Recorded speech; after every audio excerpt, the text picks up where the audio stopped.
Hey guys, I'm Captain Foley, and we are Team Trekyards. Of course, I'm joined by Commander Cockings. Hi, guys. And this is podcast time. We have a special guest with us, Mr. Spacedock himself, Daniel Orrit. Welcome back to the show. Guys. All right, so what are we going to discuss today, guys? Commander, any ideas? Well, one thing Spacedock's known for is a massive variety of sci-fi franchises, and I think as sci-fi fans, we love the whole landscape. I mean, you can love one more than the others, that's fine, but there's so much love to have. We're not just Star Trek people, Stuart. I mean, come on. We're clearly Trekyards, but not just Star Trek.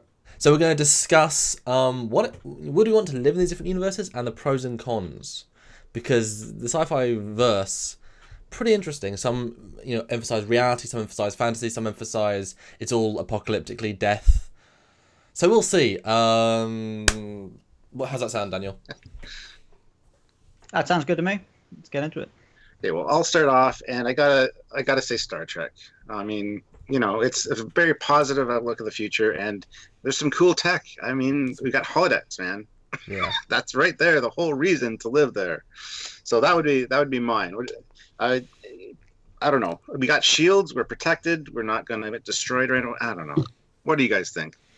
I mean, I'd say if I was to dial it, because I can think of specific situations in various IPs that I'd like to experience, but I think if I was to dilute an entire IP down to where I'd most like to live, then, Star Trek got it really. It's a brilliant vision of the future, really, a utopian society. There's no money, no greed. It's all human progressiveness has developed so far beyond what seems possible in reality, and we've got massive long distance travel. We've got holodecks and replicators, and there's no crimes to speak of, really.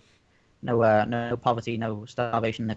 It's always been an extremely positive vision of the future, and I think they want people to think I'd love to live there. So I'd say Star Trek too. I think. Yeah, I mean, I very well said. I mean, Star Trek is the utopian look. It is. I mean, the fact that we've also seen so much of the Trek universe. Most of these other franchises are normally condensed to this one few year period in their history. With Star Trek, we could even say, "Oh, I'd love to live in the NX1 era." We could really say anything. But I think Star Trek is a sort of world where it is a living, feeling world. You could easily just put yourself as one of the random crew members on any ship and think, you know exactly what the day-to-day life is like. You know what amenities they have. It's a comfortable life, but there's things to do, and everyone's respectful. And I think overall, it's just a lovely universe. But I've got to then throw out there, what would be the bad sides of living in the Trek universe? The Borg. Yeah, that is a threat and a half. The Orion Syndicate. There is crime. There is crime in Star Trek. Yeah, it's just no human crime. Yeah. Yeah. Well. Yeah. So yeah, there's not much of it. I think I recall a Die Hard style TNG episode with some human criminals in it, but yeah, for the most part, not so much human crime. Yeah, like on Earth, I think you're good. Like Earth is utopia, but once you get on a starship and you're out there exploring, there's all the dangers of that. Well, the Marquis is technically all crime. I mean, there is obviously colonies and things out there. Yeah, there's an element of a just cause to it, but it is illegal. Yes. Yeah. And then out on the frontier in Deep Space Nine, you've got all that unknown element, the wild westness of it all. Yeah. Where there's crime, there is all these different species getting together. So there is a lot of danger out there still. I mean, unless you're on Earth. I think so long as you're in the middle of the Federation or even fairly close to the middle of the Federation, you're all right. But is it worth saying, we're obviously three humans, our little perspective. If you're born into this universe, I know we'd probably all want to, but is a potential negative of that if you're born on Earth, the assumption is you're going to join Starfleet. The assumption is you're going to be on a starship. And maybe you don't want to. Is this universe a bit too constricted in what you can do in a sense? You don't have to be Starfleet, though. You don't have to.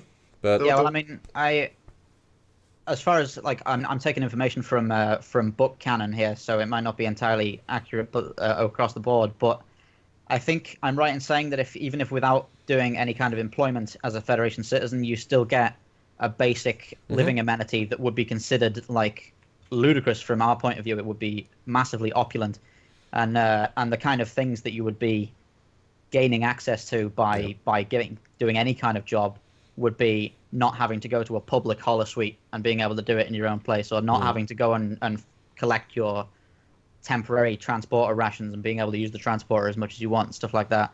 So, I mean, there's an element of you're earning convenience by doing work, but that's not what they're trying to say. Like, it's you're supposed to go and and do work, join Starfleet, whatever, because you believe in the cause, because you want to further the goals of human race, not necessarily because you want to be able to go and have a holosuite in your house without having to walk down the street or whatever. But yeah, I mean, I expect I would probably join Starfleet were I in the Star Trek. I mean, I'm probably biased as a viewer of Star Trek, but look, I had to think of a negative thing, guys. I had to think of something. Yeah. So that was my one sort of throw out there. So I think it's a universal yes on Trek Universe then. Yeah. Okay. Yes, 2 thumbs up. Okay, so I want to throw out the next one. Then I'm going to throw out my other-ish favourite universe, Stargate. Would you want to live in the Stargate universe? Now, you say, well, that's pretty much just real life. Yes, but obviously we're in that internal SGC structure. Would you want to be, knowing that there's all these threats literally continuously, I mean, especially if you're going out on missions, you are fighting technology far superior, especially in the early days. I mean, you were so outgunned. I mean, SG-11 died 4 times, the entire team. There's some other teams we just don't hear about because they're probably off accidentally being killed. I mean, it's risky, it's dangerous, and I mean, like you say, it's essentially, at least by the end, it's a souped up present day. We're screaming towards not necessarily Star Trek social like stability, but certainly Star Trek levels of technology. By the time we get into seasons 9 and 10, we've got the ridiculously powerful hyperdrives and Asgard beam weapons and all that. I think if I was to wake up tomorrow and find out that the Homeworld Command and SGC and all that was all kicking about, I think I might be the first person to go down and start trying to dig my way into Cheyenne Mountain because I mean, you say it's obviously we've got nightmare situations. There's even at the latest point in Stargate. Yeah. The Tauri are still at war, full-scale war with the Wraith, and they are perhaps the most, at least to the average citizen of Earth, the most horrifying threat were they to know about it that could come from beyond, and that's pretty grim. But I think I'd certainly I think I'd like to experience the advancements that it would bring. I mean, we never got the chance to see. It was planned. There was a film planned that unfortunately didn't happen, where we would have seen the reaction to the people of Earth finding out about the Stargate program. We would have potentially seen because I'm kind of getting off track here, but one thing that I really love about Stargate, perhaps above all else, is that we see piece by piece the moving forward from five Air Force guys going to Abydos in completely present day, all the way to we're getting close to early Star Trek stuff by the end of it. Like, I would have really liked to see the entire development of the Tauri into this giant space nation. I mean, because we see them like you watch an episode of Atlantis or a late episode of SG-1, and they've got the Naquadah reactors and the and the little pieces of technology, and every single thing you could have 4 or 5 pieces of technology that contribute significantly to a plot element. And you can say, I can remember the season 3 episode of SG-1 where they found the piece of technology that eventually was developed into this, and it all knits together beautifully. And I really like to see that. So I think I'd love to see the developments that would come from that kind of research. I would be living in that is probably, I would be fine with it because it's basically, it could be happening right now and I wouldn't even know. So I'm happy with just being myself in that universe. I'm not a huge Stargate fan. I haven't watched a lot of it. I've tried. My wife tried to suck me into it. I like Rightly Stargate Atlantis. so. I like Stargate Atlantis more than I'd say it perhaps takes a while to get its feet, Stargate. But at the risk of I mean, I don't want to dismiss the early seasons, but I'd say it really gets kicked off about season 4. Well, I would say that season 2 opener is so strong that it jumps over the hurdle of lack of quality by season 2, and then obviously it just goes from strength to strength. But the whole having to rely on a Stargate to get back to Earth terrifies me. I mean, I remember as a kid, I always was afraid I was going to miss my school bus from school or something. It's just what that fear in the back of my mind that I'm going to miss my ride home. And to have it that literally that far away from your home planet, and if the gate gets destroyed or shut down or whatever, every time I watch an episode, that's what I'm thinking in the back of my head. It's like, oh my god, I would be terrified at this point. Press the wrong button on your GDO and get dashed into oblivion against the Iris. It's not exactly the best thing. But I think that's a universal yes on the Stargate universe as well. So Daniel, what's your topic this one? I mean, I think I'd have to bring in the RDM Battlestar really from 2004. I know, obviously, we're dealing with a horribly grim situation throughout all of that show for everyone. Well, let's set some context. Are you saying are we living on Caprica, or are we literally in the fleet in one of the seasons? Yeah, I was going to get there, but the thing is really, obviously, the fleet is a horrible situation to be in. Yeah.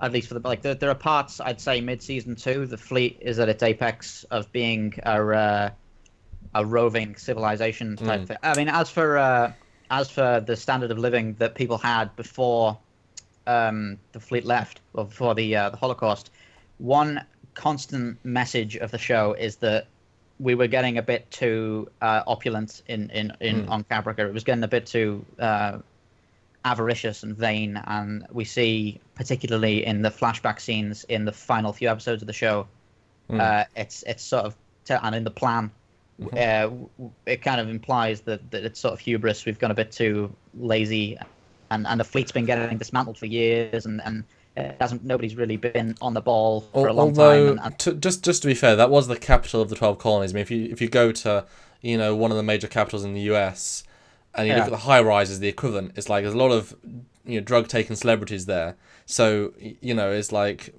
if you look at any other colonies, I'm sure they're much more moderate. But this is obviously the capital of the capital of the capital. That's very true. So that's a really great way of saying it. I think you got to quantify where you're going to be. Obviously, on Caprica, the life's pretty good, technology's pretty good. You space travel is as easy. And you see the spaceports, and they're gorgeous. You can fly to any of the 12 colonies. Although not really exploration. That's not a vibe I ever got from BSG. Especially given finding another M-class planet was a situation of, oh my god, that was really there is no other life out there. That was sort of the continuing. Well, we factor. have the red line and all that. They just don't want to leave where their exodus took them, and we see there's even lines from Salt High where he quite rightly says space is a pretty desolate place when you get right down to it, and there's not a lot of M-class planets out there, or Terran planets or whatever. BSG hasn't even really got sensors to be heard of. You physically have to FTL into a star system, which is in a sense not a random jump, but you don't know what's there. You have to go there to see what's in the local star system. Whereas Star Trek, you can use long range sensors. I mean, the ability to explore is so limited, and if they've gone so far out, literally using fuel, which is not the easiest thing to find in their universe.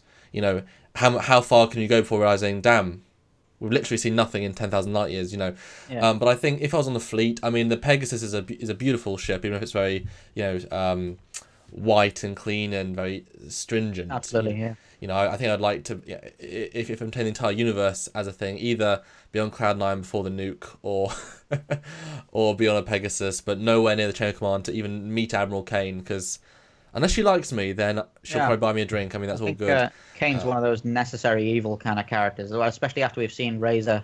We've got which is a brilliant TV movie. Absolutely. Razor. It's one of the high points of the whole story.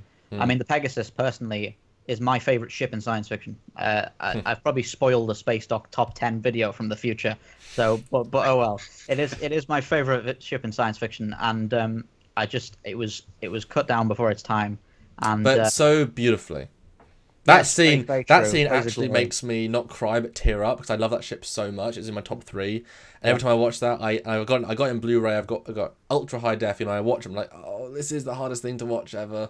Oh, well, at least the ship died as it lived, killing base stars, and it's great to see it go out like that. I mean, I don't know if you've heard the original. There was some plans kicked, because obviously, from a behind-the-scenes stage standpoint, the reason they got rid of the Pegasus was because they needed to bring in the sets for the Cylon base star for season 3, and they needed to get rid of sets, and they'd had plans on the back burner where they wanted to have Apollo and Adama are getting a bit. There's some base star, the Battlestar and Battlestar Civil War brewing type thing. They had all these scripts that didn't happen because they had to get rid of the sets. And another idea that they put forward was Ty, who was at that point had lost it a bit because of all the time on New Caprica. Absolutely. Was going to have civilian ships ramming base stars, and they would lose Colonial 1, and that would be how they cleared up the sets. Wow. And you can actually see a couple of episodes before they land on New Caprica. there's a room that on the sets of the Battlestar on the Galactica where it's like set up as a big presidential stateroom, and that would have been the new Roslin room after they'd lost Colonial One. But all of that got scrapped, and we ended up losing the Pegasus, and it's just a terrible shame that it went down that way, because I think I'd have really liked to see the Pegasus stay around a bit longer. But Stuart, would you like to live in the BSG universe? Pre-Cylon attack, sure, absolutely. I think it'd be great. It's just a more modernized version of where we are now, and I think more towards the Star Trek realm of a utopian kind of future. But yeah, definitely not in the fleet. No, not being an Exodus. No, I don't think that's the way to go. I wouldn't enjoy that. Oh, I think I'd happily be, a comm officer on the Pegasus. Do my job, no risk, do a good job, be proud, have a decent bunk, have decent water. I'd want to be a Viper pilot. I'm sorry. I want some excitement. Yes, but their risk is anything. And he ends up being an admiral at the end, so that worked out for him. He lives in fairly decent comfort for a few years, and then everybody else who could possibly be in charge dies, and he becomes a rear admiral. So, so yeah. Okay, Stuart. So that's a sort of unanimous yes and no. Yes to Capricorn, no to the fleet. Okay, so Stuart, let's keep going a little bit more. Let's do one more round. So Stuart, throw out another universe for us. All right, so let's go with The Matrix. I think that'd be a good one. Now, obviously not in the Matrix, because we are pretty much right now. But you've just been woken up and you're just coming out of your pod, learning about all this stuff. Would you really want to be awake? Would you want to know the truth, or would you want to go back into the Matrix and this isn't a steak, but it tastes like a steak, and want to be rich and famous and popular? I don't know. I don't think I'd want to know the truth, but I would try to make a deal with the machines to actually get the life that I would want. Gotta say, I'm betraying all mankind here. One thing that's really interesting is if you look at the Matrix trilogy from the point of view of the people who are still in the Matrix, then first of all, it's horrifying. Neo does not look like a nice guy. Like, all they see of him, he's just a terrorist, essentially. He comes in and he kills a bunch of security guards that are just doing their job. Yeah. And then, as we get further on, you're going to end up with a plague of people turning into Elrond, which is not it's not what you expect. Suddenly, everyone's got Agent Smith's face, and you don't know why. And by the end of it, by the last film, the Matrix is a ruined mess. It's just a nightmare. It's perhaps more of a nightmare than the real world by the time. Oh, absolutely. It's the third film. Yeah, without question. Well, if you're looking at that point, then I would want to be out of the Matrix, and I would want to be able to at least know what the hell is going on. Because as a citizen, that'd be terrifying. There's not a lot of great options for the Matrix. I'm not sure I would choose to live in the universe of the Matrix, to be honest. It's, even Zion is like, of course, it's not the best place, Zion. But I could have gone with Zion in that franchise. I think the second two movies ruined it for me. The first one was so well set up that they painted themselves into a corner, and I think they kind of. There's rumors there's a fourth coming out, so I don't know. I like the rumors. Yeah, well, it's a very interesting thing. You've either got the happy delusion of reality, or the reality which is an unhappy delusion in terms of how grim it is, but at the same time you're not a battery for someone else that will be eventually eaten up by machines who will die at one point, and while there's enough people you might never get killed, you are going to get killed at some point.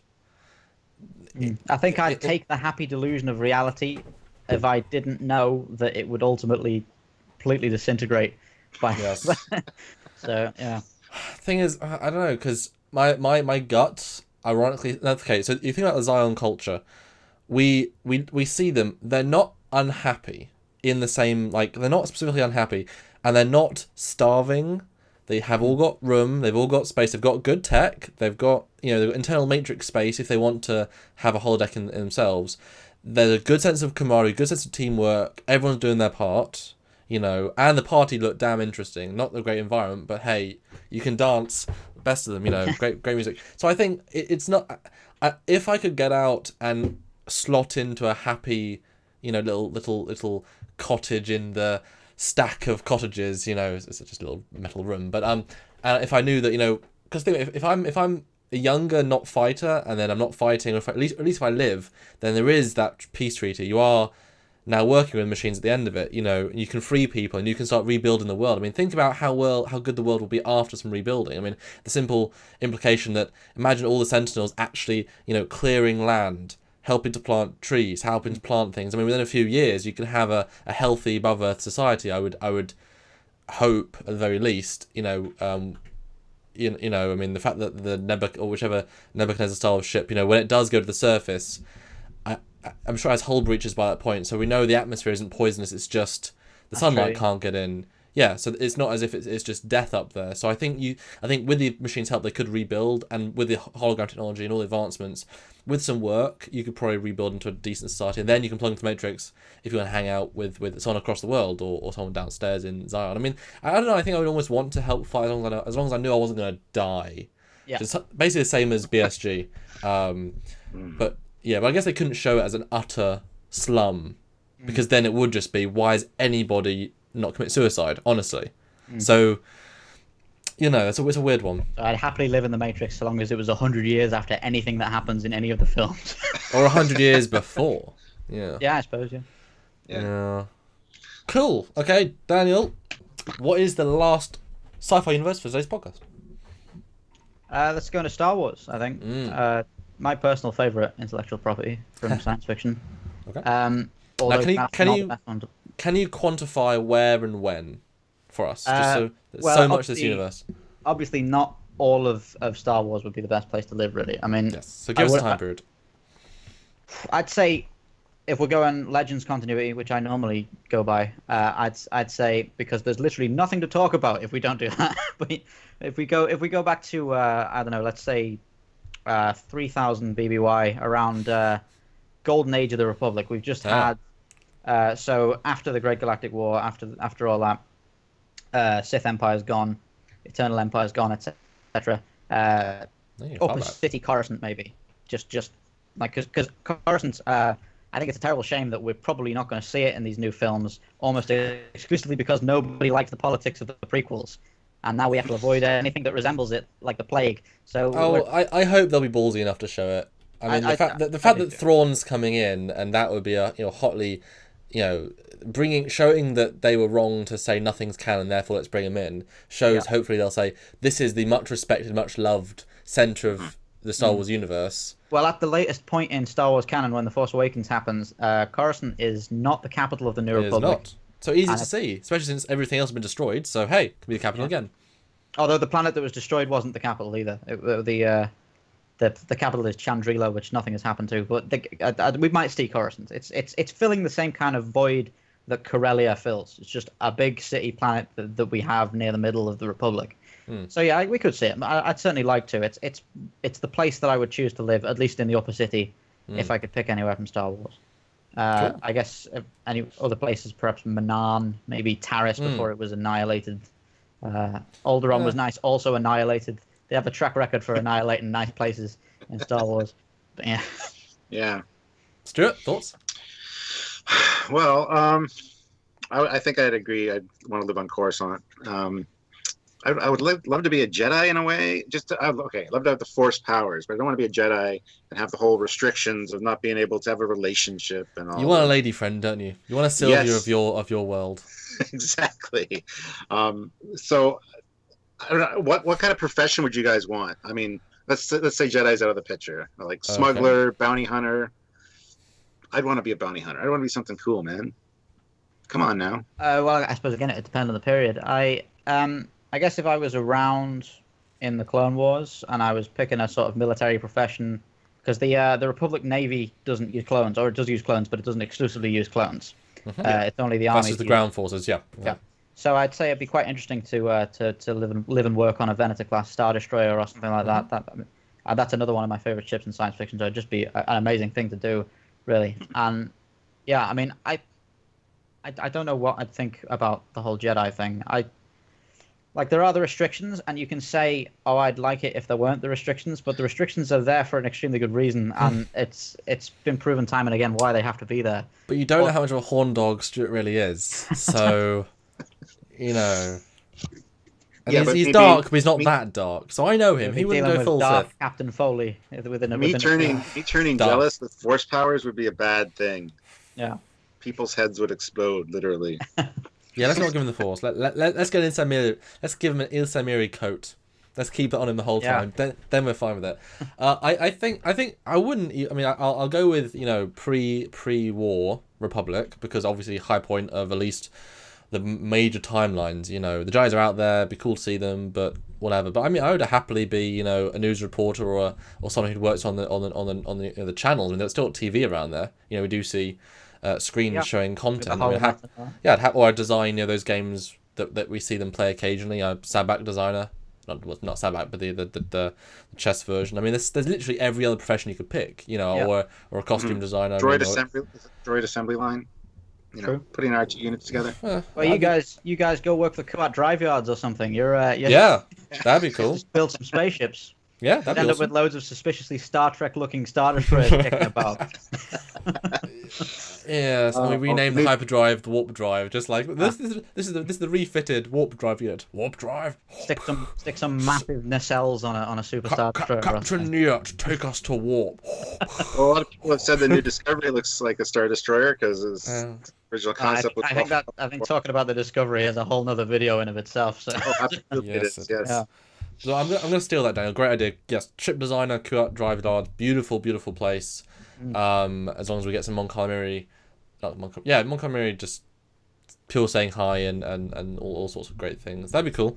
Yeah, it's a fun universe. I think Star Wars is sort of the epitome of the not utopian, but if our world was built up with technology and just 1,000 aliens put in, and plus 1,000 of years for it all become multiculturalism. Like it's our society on speed and with a bajillion types of people. There's so much dysfunction, so much good, but the good is outweighed by dysfunction because that's where the stories lie. The fact that you don't, we only ever see people go to the under limits of Coruscant. I mean, day-to-day life, people just walking around doing their thing, and the fact that there is literally hundreds of billions of people on Coruscant.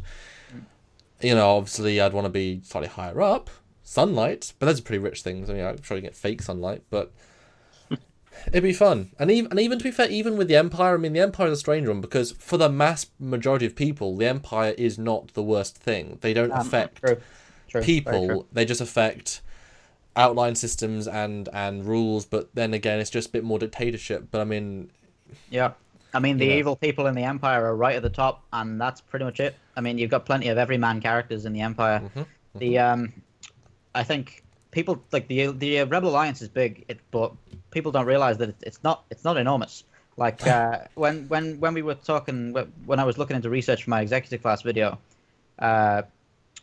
early days Alliance when they were on Dantooine, etc. So after where we're currently up to in Star Wars Rebels, there's a quote from Mon Mothma where they say, like, this thing is so big that if we captured one of them, we wouldn't be able to crew it if we put the entire Rebel Alliance in it. Like, this is just wow. Its crew complement is bigger than our entire faction. Like, it's hard to determine how much of the opinion of the common person the Alliance represents, really. Like, I mean, we see the riots on Coruscant at the end of Return of the Jedi, etc. Yeah. But really, I don't know how bad was it really for the average man. And again, it goes back to what you said about the Matrix too, where the rebels and Luke Skywalker look like terrorists. Really, to the everyday citizen, they're destroying these military installations and trying to overthrow the government. Well, the irony of the whole thing, and I think it was actually really great of George to do this, is that the tyranny was voted in by democracy. Yeah. They chose. Yes, it got corrupted. Well, it was corrupted from the start, but yes, it went into what it was. But it was chosen. He didn't take over by force. He took over by the vote, and as such, especially those who were older, they probably would see it as what it is. But the young people, they would either see it as this tyrannical thing, this oppressive thing, like we see some dictators in our time, or just life, and it doesn't affect them. Okay, the stars are in orbit, fair and fine. There's ventures, like you said, in earlier periods. But I want to go back to Rebel Alliance for a second. I mean, in Return of the Jedi, that's their entire fleet. That is their entire force. I mean, the Nebula B is quite a large ship, but it's not really. I mean, it's a few hundred people, maybe. I mean, you're looking at I believe it's tens 800 or something. You're looking at tens of thousands, maybe 100,000 people. Obviously, you've got sympathizers who aren't going to be directly in the cause, but I mean, it's a very small tactical force, and when you take out the tactical force, all you have is this small political class that are so abstract throughout the universe that they can't do anything because they've had to build this tactical force over the years. Those are the most dedicated people, so it's pretty amazing they managed to win. But the force was destined and all that jazz. Anyway, so that's a yay from everyone then, Star Wars universe? Yeah, for the right parts of it, I'd say so, certainly, yeah. Yeah, there's definitely room to move around and change what you need to do there, so yeah, absolutely. And if you look at universes, I mean, just the variety of people, places. Although, the only downside, I would say, in terms of exploration for Star Wars, is that there's no universal translator, so we'll all have Galactic Basic, but if you don't understand them, you don't understand them. There are absolute boundaries. And some of those languages, I mean, look at the Manan language. I mean, from KOTOR, I mean, that's a very complicated... The Selkath sound like they're just choking on something all the time. Exactly. So clearly, a little bit of a difficult world. There is a much more sort of segregated feel in that universe, but that's just real, different parts of the universe. But I think that is it. Stuart, do you want to take us out and things? Yeah, I think that's it for this discussion today. It's been an interesting one. I really didn't contribute much because I'm not big into a lot of these franchises, so I apologize, guys. But future collaborations with us and Spacedock will definitely be coming. More podcasts talking about tech and things. So yeah, look forward to that. So until next time, guys, I'm Captain Foley. I'm Connor Coggins. And I'm Daniel from Spacedock. And we will see you all next time. Bye, everybody. Bye, guys.